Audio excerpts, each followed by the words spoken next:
The laughter hit Amanda before she even reached the sidewalk. Look at her. Still walking around like somebody's gonna want that. 3 women from her stepmother's church circle stood outside the beauty supply store, their eyes fixed on the hood pulled low over Amanda's face. She clutched the grocery bags tighter against her chest, her heart pounding as their cruel cackles echoed down the street. Girl, ain't no man ever gonna choose you. Not with what's under that hood. Amanda's jaw tightened, but she kept walking. She had learned long ago that tears only made them laugh harder. That's when the convoy arrived. 3 black SUVs with tinted windows rolled to a stop at the intersection, engines purring like sleeping predators. The whole block went quiet. Everyone knew those cars. Everyone knew who they belonged to. The rear window of the middle vehicle slid down exactly 3 inches. From inside the darkness of that car, a pair of sharp eyes fixed on the woman in the hood, the one everyone else was mocking. He watched her walk past without flinching, her spine straight despite the cruelty raining down on her. Those eyes belonged to Kwon Tae-sung, the head of the most powerful Korean syndicate on the East Coast. And he didn't look away. Before we continue with this story, if you're new here, this channel brings you the most captivating love stories filled with drama, romance, and powerful women who overcome the impossible. If that sounds like something you'd love, hit that subscribe button and tap the notification bell so you never miss an upload. Now, let's get back to Amanda's story. Amanda Daniel hadn't always lived in shadows. There was a time when she walked freely under the Atlanta sun, her face lifted toward the warmth, her smile bright enough to stop traffic. At 24, she had been the kind of beautiful that made people pause mid-conversation. High cheekbones inherited from her Nigerian father. Full lips and warm brown skin from her black American mother. Eyes that held both softness and fire. But that was before the accident. Before her world crumbled. Before the scars. And definitely before her stepmother, Denise, took everything from her. Amanda's mother, Nneka, had died when Amanda was 17, a sudden heart attack that left Amanda alone with a father who barely knew how to boil water, let alone raise a grieving teenage girl. Emmanuel Daniel was a good man, a hard-working man who ran a small but thriving restaurant in the heart of Atlanta's Buckhead district. But grief hollowed him out. 2 years later, he married Denise Harper. Denise was all teeth and honey in the beginning. She'd laugh at Emmanuel's jokes, dote on Amanda like a devoted mother, and fill their home with warmth. She came with her own daughter, Brianna, a girl 1 year younger than Amanda with sharp features and sharper ambitions. For a while, things seemed okay. Then Emmanuel died. A car accident on I-85 during a thunderstorm. One moment he was there, the next, he was gone. Amanda was 21 years old, orphaned for the second time. And Denise's mask came off the very day they lowered Emmanuel into the ground. You think you're gonna keep living here for free? Denise had said that night, standing in the kitchen with her arms crossed. Your father left everything to me. This house. The restaurant. Everything. You want to stay? You work. Amanda had been too numb to fight. That numbness cost her everything. The restaurant had a kitchen fire 6 months after Emmanuel's death. Amanda had been working the closing shift alone, something Denise insisted upon. The grease trap caught fire, and before the sprinklers kicked in, flames had crawled up the wall and found her. Burns. Deep, cruel burns that started at her left jaw and trailed down her neck toward her collarbone. Amanda had screamed until her voice gave out. Denise arrived at the hospital not with comfort, but with an insurance adjuster. The restaurant was covered. Amanda's face was not. During those long weeks in the hospital, Denise visited exactly 3 times. Brianna never came at all. No one from church stopped by. No friends called, they'd all drifted away once Denise started spreading rumors that Amanda was difficult and ungrateful. When Amanda was finally released, wrapped in bandages and shame, Denise delivered her verdict. You can't go out looking like that. People will talk. You'll embarrass this family. She handed Amanda a scarf and a hoodie. Keep yourself covered. The last thing I need is folks pitying us because of your face. Those words carved themselves into Amanda's soul deeper than any scar. 3 years passed. Amanda became a ghost in her own home. She cooked, cleaned, did laundry, managed the household while Denise and Brianna spent the money from the restaurant's insurance payout on designer clothes and spa treatments. She wore long sleeves even in Atlanta's sweltering summers. She kept her hood up even indoors. She became invisible. And every day, Denise found new ways to remind her of her place. "You're lucky I even let you stay here," Denise would say. "No man's ever gonna want you. Not with that face. You should be grateful you've got a roof over your head." Brianna was worse in some ways. She never missed an opportunity to cut Amanda down. "You know Marcus from church asked about you once?" Brianna had smirked just last week. "I told him what you look like under that hood. He literally laughed and said, 'Nah, I'm good.' Can't blame him, though. Who wants damaged goods?" Amanda never responded. She'd learned that silence was her only armor. But that didn't mean the words didn't hurt. At night, in the small attic room Denise had banished her to, Amanda would sit in front of a broken mirror and trace the ridges of her scars. The skin was tight, textured, a permanent reminder of the night she'd lost her father's restaurant and, somehow, her own worth. She wanted to believe there was more to life than this. She wanted to believe that someone, somewhere, might see her for who she really was inside. But hope was a luxury she couldn't afford. Kwon Tae-sung had not become the head of the Kwon syndicate by being sentimental. At 32, he controlled the largest Korean organized crime network on the East Coast. Their operations spanned real estate, nightclubs, tech ventures, and a few darker enterprises that never made it onto any balance sheet. He was known for his patience, his precision, and his absolute lack of mercy toward anyone who crossed him. But he was tired. Tired of the masks everyone wore around him. Tired of the false smiles and calculating eyes. Tired of women who saw only his power, his money, his name. His mother had called again that morning. "Tae-sung, you're not getting younger.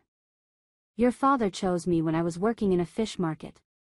He saw my character, not my circumstances. When will you learn to see the same way?" He dismissed her words, as he always did. But they lingered. That afternoon, he'd been riding through Atlanta's Virginia Highland neighborhood when he saw the woman in the hood. The street had been buzzing with cruelty.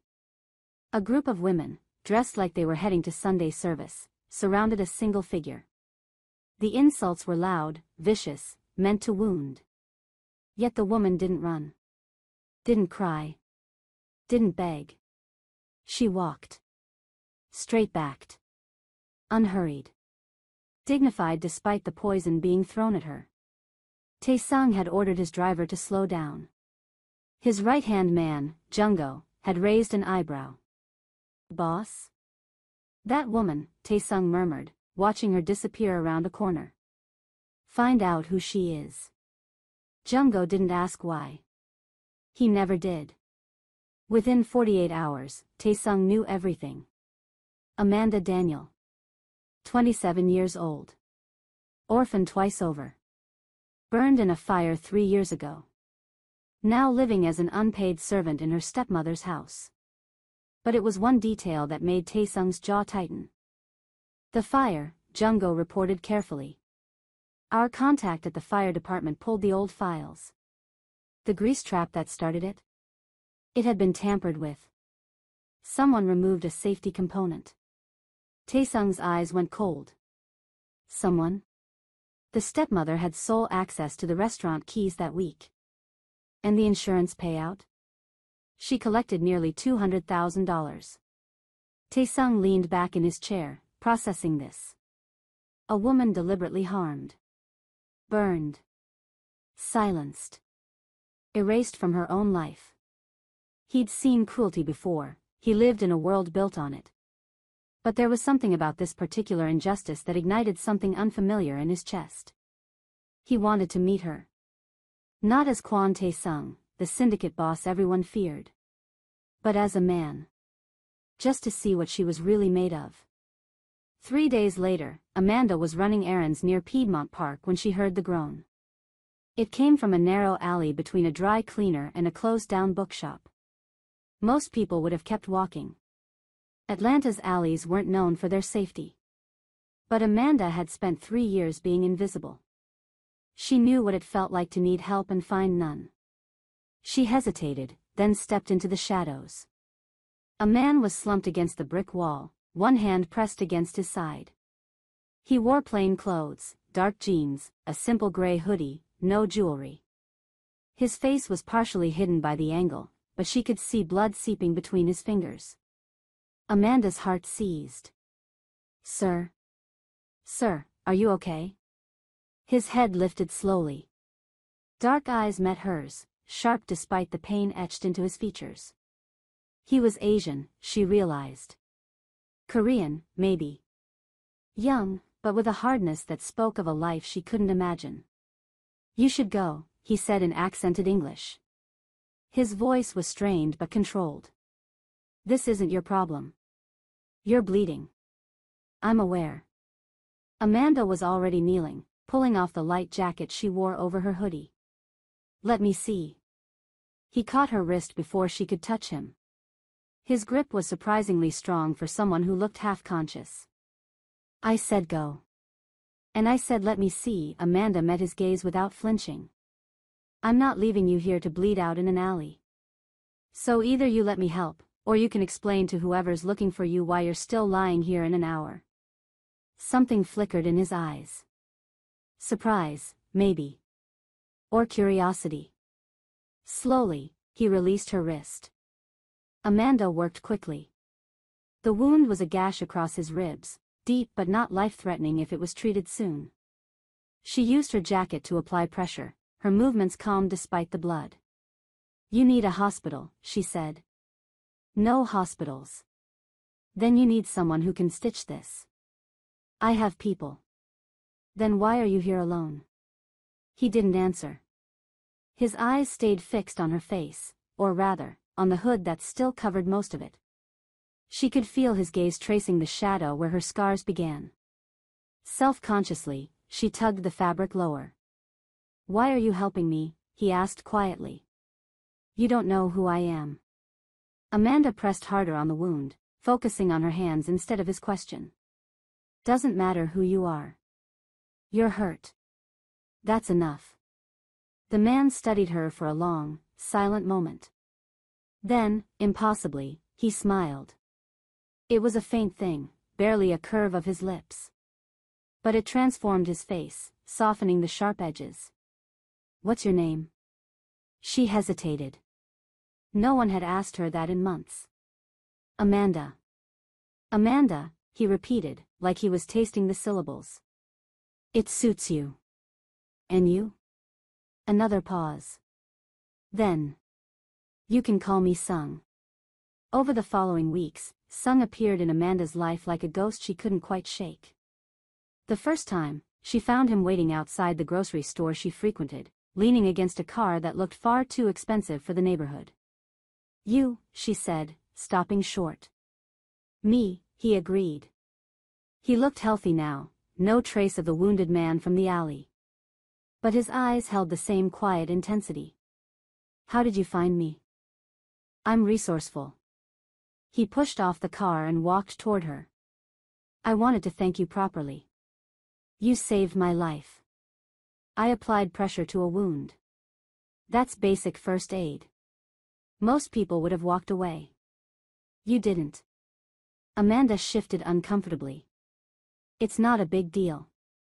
"It is to me." He gestured toward the cafe across the street. "Let me buy you coffee." "As a thank you." She should have said no. She knew that. But something about his directness, his calm certainty, made her hesitate. "I don't drink coffee." "Tea, then." She almost laughed. "Almost." "Fine. 1 cup." That 1 cup turned into 2 hours. Then into a second meeting 3 days later. Then a third. Then a fourth. Sung never asked about her hood. Never pressed her to reveal what she was hiding. He talked to her like she was just a person. He asked about her favorite books. She loved poetry, especially Maya Angelou. He asked about her dreams. She wanted to open a community center for at-risk youth someday. He listened, really listened, in a way no one had in years. And slowly, carefully, Amanda began to trust him. She still didn't know what he did for a living. He deflected whenever she asked, changing the subject with a smoothness that suggested practice. But she noticed things. The deference of the waitstaff wherever they went. The way people seemed to clear paths for him without being asked. The occasional glimpse of a tattoo at his wrist when his sleeve rode up. She wasn't naive. She knew he was powerful. Possibly dangerous. But he had never been anything but gentle with her. One evening, as they walked along the Beltline, Amanda finally found the courage to ask. "Why do you keep coming back? You don't know me." "Not really." Sung stopped walking. The sunset painted the sky in shades of amber and rose, and in that light, his features softened. "I know enough," he said. "I know you helped a stranger without asking for anything in return. I know you've been hurt but you haven't become cruel. I know you see people, really see them." He turned to face her fully. "That's rare. And it matters." Amanda's throat tightened. "You don't know what I look like. I know what you are." He took a step closer. "And that matters more." For a long moment, neither of them spoke. The world seemed to shrink to just the two of them, standing in the fading light. Then Amanda's phone rang, shattering the moment. Denise's name flashed on the screen. The warmth drained from Amanda's face. She answered quickly. "Where are you?" Denise's voice was shrill. "Do you know how late it is? I've got people coming over tomorrow, and nothing is ready. Get your useless self home. Now." The line went dead. Amanda lowered the phone, her expression blank. "I have to go." Sung's jaw tightened. "Who was that?" "My stepmother." He caught her arm gently before she could walk away. "Amanda. Whoever that was, the way she spoke to you, you don't deserve that." She couldn't look at him. "You don't know what I deserve." And she pulled away, disappearing into the crowd before he could say another word. We're halfway through Amanda's journey, and things are about to change forever. If you're loving this story, smash that like button and drop a comment telling me your favorite part so far. Your engagement helps this channel grow so I can keep bringing you stories like this. Now, let's see what happens next. The invitation arrived on a Thursday. It was printed on thick cream cardstock, edged in gold. Denise snatched it from the mailbox before anyone else could see it, her eyes widening as she read. "You are cordially invited to an exclusive charity gala hosted by the Kwan Foundation. Black tie. Tomorrow evening. 8 p.m. Below the text was a handwritten note. "I would be honored by your attendance." It was signed with a single letter, K. Denise didn't know who K was, but she knew money when she saw it. And this invitation reeked of it. "Brianna," she shrieked. "Get down here. We've got work to do." The next 24 hours were chaos. Denise hired a makeup artist, bought Brianna a designer gown on credit, and rehearsed conversation topics for impressing wealthy benefactors. Amanda watched from the sidelines, as she always did. She wasn't invited, of course. She wasn't even mentioned. "You'll stay home and make sure everything's perfect for when we return," Denise ordered. "And don't even think about stepping outside. The last thing I need is you embarrassing us." Amanda didn't argue. She never did. But as she watched Denise and Brianna sweep out the door in a cloud of perfume and entitlement, something inside her shifted. She was tired. Tired of hiding. Tired of shrinking. Tired of letting fear dictate her life. On impulse, she went to her room and pulled out the one nice dress she still owned, a simple navy gown that had belonged to her mother. It was outdated, maybe, but it was beautiful. And it was hers. She didn't have an invitation. She didn't have a plan. But she was going. The gala was held at the Quan Syndicate's legitimate front, a stunning glass and steel events center in Midtown Atlanta. Amanda almost lost her nerve when she saw the line of luxury vehicles and elegantly dressed guests. But she'd come this far. She slipped in through a service entrance she'd spotted earlier, blending with the catering staff until she reached the main hall. The room was breathtaking. Crystal chandeliers. Orchestral music. Champagne flowing like water. And everywhere, the subtle electricity of power and influence. Amanda stayed near the edges, watching. She didn't know why she'd come. Maybe just to prove to herself that she still could. Then she saw him. Sung. But he looked different. He wore a perfectly tailored black suit, his hair styled, his presence commanding the center of the room. People deferred to him instinctively. Women in gowns worth more than Amanda would see in a year hung on his every word. This wasn't Sung, the wounded stranger from the alley. This was Kwon Tae-sung, head of the Quan Syndicate. Amanda's blood went cold. She turned to leave, and walked directly into Denise. What the? Denise's face twisted with fury. What are you doing here? I told you to stay home. Look at you. Wearing that old rag like you belong here? Denise's voice rose, drawing attention. Do you know how humiliating this is? Brianna appeared, champagne in hand, a cruel smile spreading across her face. Oh my God, she actually showed up. In public. Someone call animal control. The laughter that followed was worse than any physical blow. Amanda felt the familiar shame crawling up her spine, hot and suffocating. She wanted to run. To hide. To disappear like she always did. But then. Is there a problem here? The voice cut through the noise like a blade. Kwon Tae-sung stood 3 feet away, his expression unreadable. Behind him, 2 men in dark suits waited silently. Denise's demeanor flipped instantly. Mr. Kwon. No problem at all. This is just, she's nobody. A household worker. I don't know how she got in. She's with me. The words fell like stones into still water. Denise blinked. Excuse me? Tae-sung didn't repeat himself. Instead, he stepped past Denise, past Brianna, and stopped directly in front of Amanda. His eyes met hers. And suddenly, she understood. Sung. Tae-sung. The wounded man in the alley. The stranger who'd spent weeks earning her trust.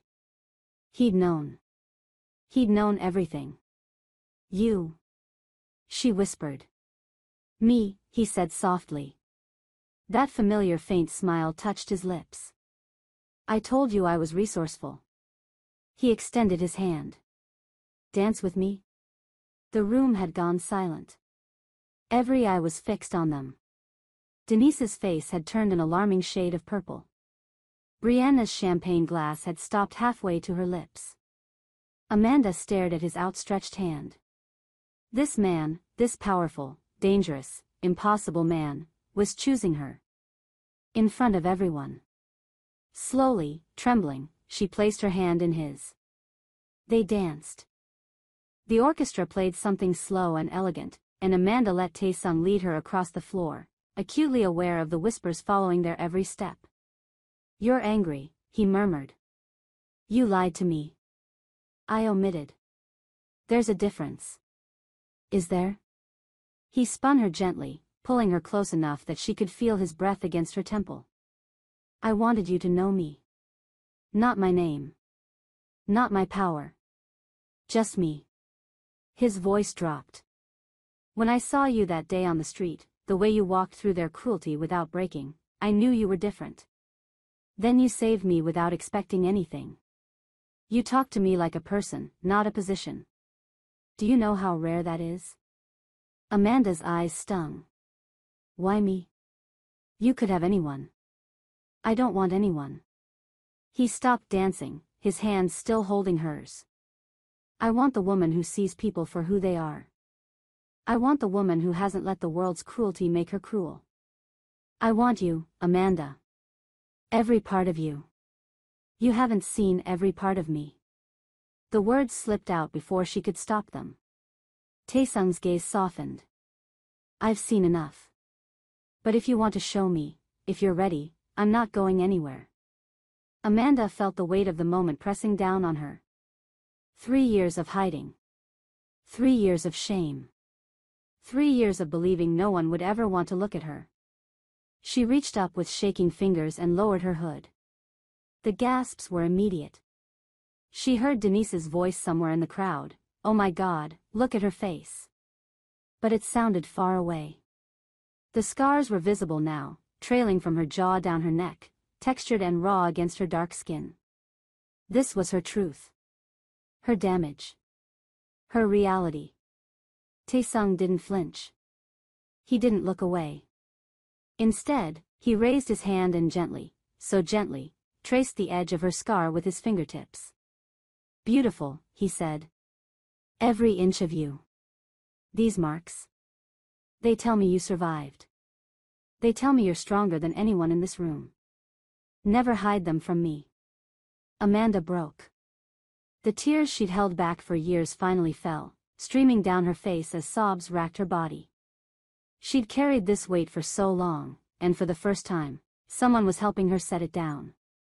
Taesung pulled her close, wrapping his arms around her as the gala watched in stunned silence.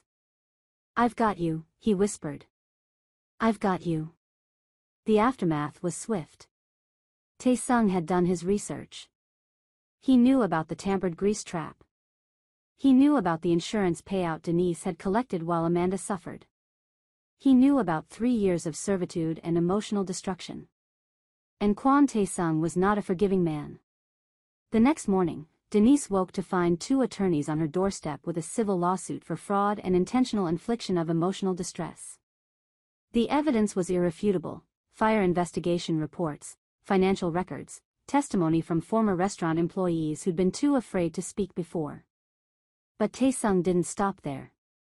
Within a week, word had spread through Atlanta's social circles.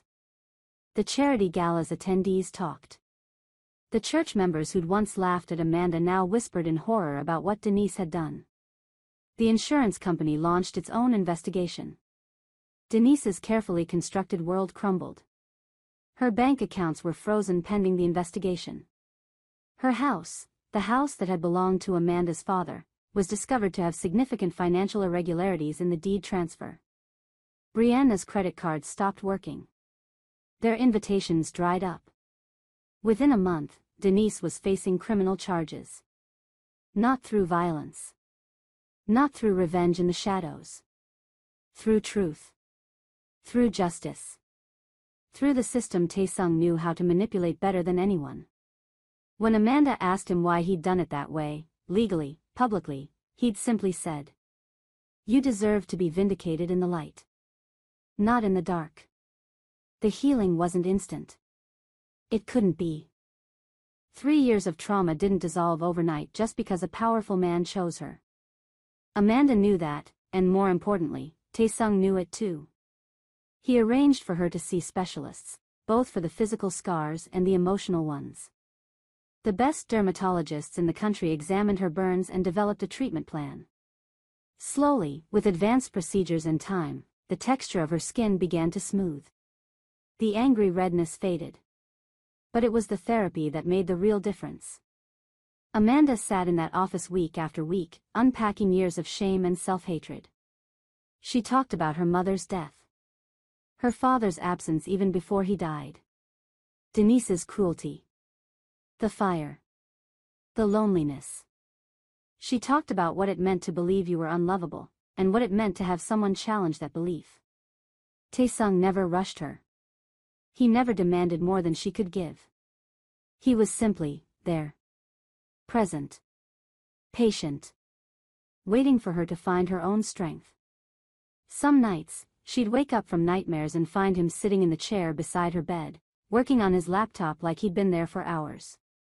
"You don't have to stay," she'd say. "I know," he'd reply. But I want to. Other nights, they'd sit on the balcony of his penthouse and talk until sunrise. He told her about his own demons, the pressure of inheriting the syndicate at 25. The violence he'd witnessed. The things he'd done that he couldn't take back. The loneliness of being feared by everyone. "You're the first person who's looked at me like I'm just a man," he admitted one night. "Not a boss. Not a monster. Just me." "Maybe that's because I see you," Amanda said softly. "Like you saw me." Something shifted in his eyes, something raw and vulnerable. "I love you," he said. "I don't know if that's allowed. I don't know if you're ready to hear it. But I need you to know." Amanda leaned into him, her hand finding his. "I love you too." 6 months later, Amanda stood in front of a crowd. The community center bore her mother's name, the NECA Foundation, painted in elegant letters above the door. It was located in one of Atlanta's most underserved neighborhoods, a beacon of hope for young people who'd been told they didn't matter. Amanda had dreamed of this for years. Tae-sung had made it real. But it was her vision. Her voice. Her purpose. "I know what it feels like to be invisible," she said into the microphone, her voice steady and strong. "I know what it's like to believe the lies people tell you about your worth. But I'm here to tell you, those lies don't define you. Your circumstances don't define you. Your scars don't define you." She paused, letting her gaze sweep the audience. "What defines you is how you treat others. What defines you is whether you choose kindness over cruelty. What defines you is whether you stand back up when life knocks you down." The applause that followed was thunderous. From the back of the room, Tae-sung watched with something that might have been pride. Or love. Or both. Amanda found his eyes and smiled. The wedding was small by Tae-sung's standards and absolutely overwhelming by anyone else's. They held it in a garden, Amanda's choice, with fairy lights strung through the trees and flowers spilling from every surface. She wore white, and for the first time in years, she left her neck and shoulders bare. The scars were still there, faded now but visible. She didn't hide them. She didn't have to. As she walked toward Tae-sung, flanked by the friends she'd finally allowed herself to make, she thought about how far she'd come. She thought about the girl who'd worn a hood for 3 years, too afraid to let anyone see her. She thought about the woman who'd helped a stranger in an alley because it was the right thing to do. She thought about every cruel word, every mocking laugh, every moment she'd believed she was unlovable. And then she looked at the man waiting for her at the altar. The man who'd seen her, really seen her, when no one else would. "You're beautiful," Tae-sung whispered as she reached him. "So are you," she whispered back. The ceremony was simple. Their vows were private, for each other only. But when Tae-sung slid the ring onto her finger, Amanda felt something settle in her chest. Wholeness. Belonging. Home. She'd spent so long believing she'd never have this. She'd been wrong. Years passed. Amanda and Tae-sung built a life together, complicated, imperfect, but real. She ran her foundation, expanding it to 3 more cities. He gradually shifted the syndicate's operations toward legitimacy, a slow process that would take decades but had already begun. They challenged each other. Fought sometimes. Made up always. And every year, on the anniversary of the gala where he'd chosen her in front of everyone, Tae-sung would take her back to that same ballroom and ask her to dance. "Do you regret it?" she asked one night, swaying in his arms while the orchestra played. "Choosing the woman everyone said no one would want?" Tae-sung pulled back just enough to look at her, at the face he'd memorized, scars and all. "I regret nothing," he said. "Except that I didn't find you sooner." Amanda smiled, the kind of smile that lit up rooms. She thought about all the people who'd told her she was worthless. Who'd mocked her. Who'd convinced her that her scars made her unlovable. They'd been wrong. Because in the end, it wasn't about what the world saw when they looked at her. It was about what she saw when she looked at herself. And finally, she saw someone worthy of love. And that, beautiful people, is the story of Amanda and Tae-sung, a reminder that true love sees beyond the surface and that our scars, whether visible or hidden, don't determine our worth. If this story touched your heart, do me a favor, hit that like button, drop a comment sharing what moment hit you the hardest, and subscribe if you haven't already. Every interaction helps this channel grow so I can keep bringing you powerful stories like this one. And share this video with someone who needs to hear that they are worthy, exactly as they are. I'll see you in the next one. Until then, remember, your story isn't over. The best chapter might just be beginning.